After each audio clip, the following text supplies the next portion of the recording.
बिस्मिल्लाहिर्रहमानिर्रहीम। अस्सलाम वालेकुम। आप देख रहे हैं DNN न्यूज और मैं हूं गुलाम ज़हरा। अब रुख करते हैं खबरनामे की तरफ। कसूर की तरफ। स्पीकर पंजाब असम्बली मलक अहमद खान ने कहा कि 9 मई के जुर्म को मुज़ाकरात के लबादे में न लपेटा जाए। स्पीकर पंजाब असम्बली मलक अहमद खान ने निजी स्कूल में सालाना तकरीब तकसीम इनामात में बतौर मेहमान खुसूसी शिरकत की। तुलबा में इनामात तकसीम किए, शानदार कारकर्दगी को सराहा। स्पीकर पंजाब असम्बली ने तलीमी अदारों में बेहतरी की यकीन दहानी कराई।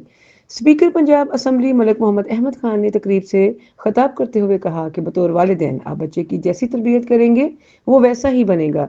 छोटी उम्र में बच्चे की तरबियत पुख्ता हो जाती है, जिसके लिए अमल की जरूरत है। हर आदत में जज्बा हुब्बुल वतनी लाजमी है। मलक अहमद ने कहा कि सुथरा पंजाब प्रोग्राम शुरू किया गया, सबको इसकी ऑनरशिप लेनी चाहिए। मेरी सबसे गुजारिश है कि इस प्रोग्राम को संजीदगी से लें।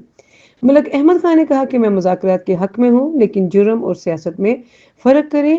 किसी को कोई कैसे हक देता है कि मेरे घर को जला दे और फिर कहे कि मुझसे बात करे। स्पीकर पंजाब असम्बली का कहना था कि किसी गरीब आदमी की झोंपड़ी जल जाए तो 25 साल जमानत नहीं है। उन्होंने तो पूरी कौम के 29 अदारे जलाए।